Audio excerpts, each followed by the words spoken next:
So this is the second free fall video lesson.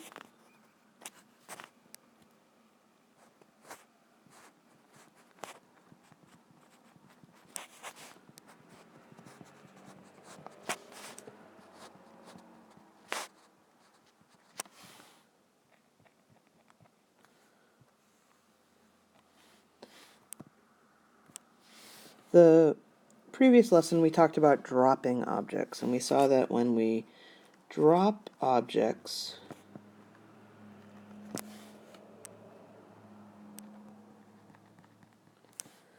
they gain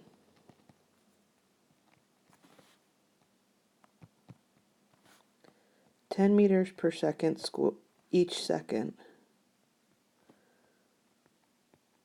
that they fall down. And so we put a negative sign in there to indicate the down.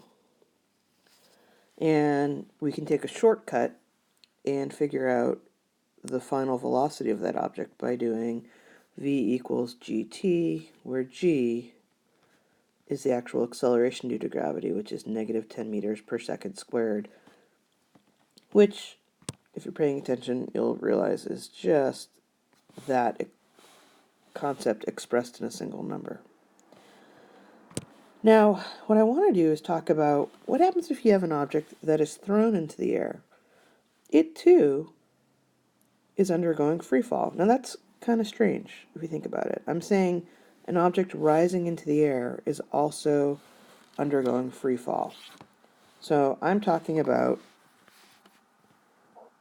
an object, this is sort of case 2, if you will, an object tossed into the air.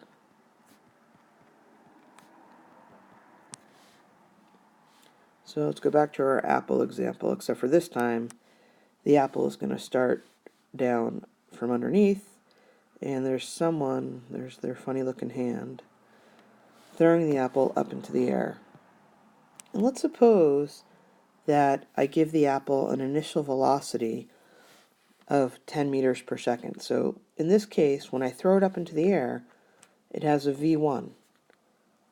And in this case, I'm going to say, let that v1 be 10 meters per second. That comes from the throwing process. Now, in previous lessons, we learned that an apple's velocity changes by 10 meters per second for every second it's in the air. So as it rises into the air, now it's up top here, it will lose 10 meters per second in 1 second. Again, I am still using the concept that g equals 10 meters per second squared. And the negative sign this time now is not so much about direction, but about losing velocity. So this negative sign is connected to the word lose here. Up top, the negative sign is connected to the idea of dropping. So let's do a problem on the next page.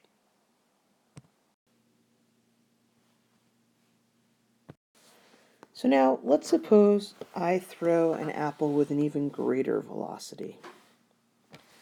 I'm going to go all the way down here and throw really hard. And let's say the apple has an initial velocity of v1 of, let's say, 60 meters per second. That's a pretty amazing throw, by the way, to be able to throw something that fast. And the question I want to ask is, how long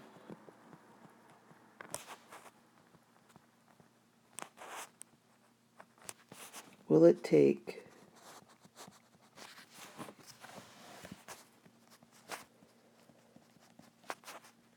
for the apple, how long will it take for the apple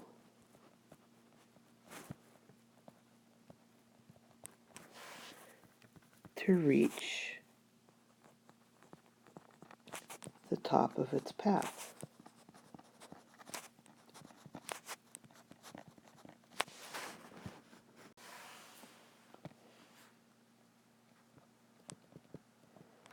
So So you know if you throw something up into the air,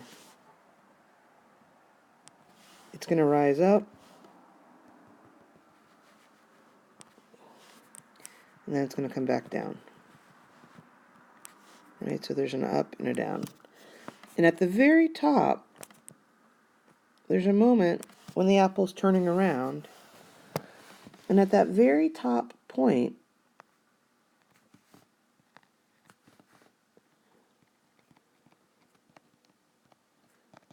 the velocity of the apple is 0 meters per second for just an instant.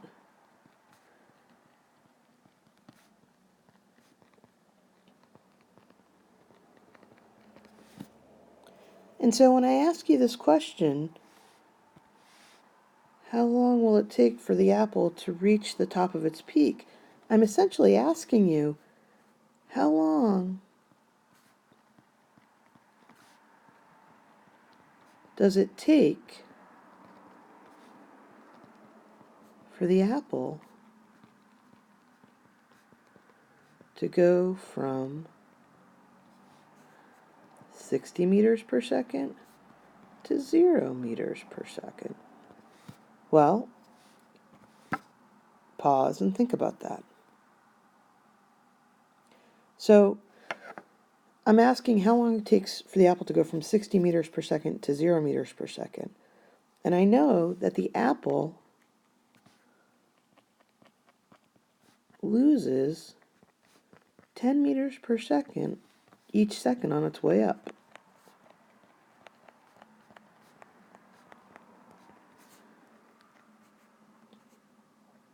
That's what acceleration means. So I'm essentially asking that for the apple to go from 60 to 50, from 50 to 40, 40 to 30, 30 to 20, 20 to 10, and 10 to 0. Each of those changes that I've just drawn takes 1 second. 1 second, 1 second, 1 second, 1 second, 1 second, and 1 second. That's what I mean by the apple loses 10 meters per second each second. Well, if I add these seconds up, I have a total of 6 seconds. So our answer is it takes 6 seconds to reach the peak. Now what if I wanted to tackle that problem we just did with an equation? So I basically asked you, how long does it take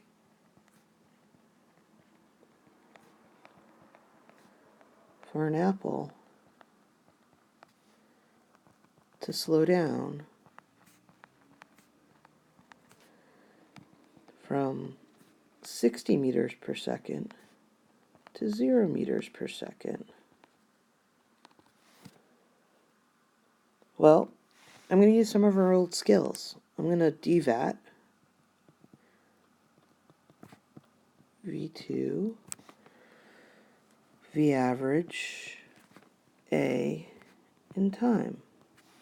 I'm going to pause and let you figure out what some of the values should be for this problem.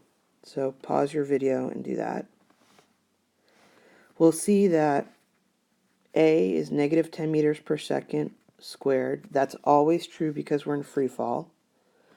V1 is 60 meters per second. And here's something new. V2 is going to be 0 because we're at the top. And I'm trying to find time.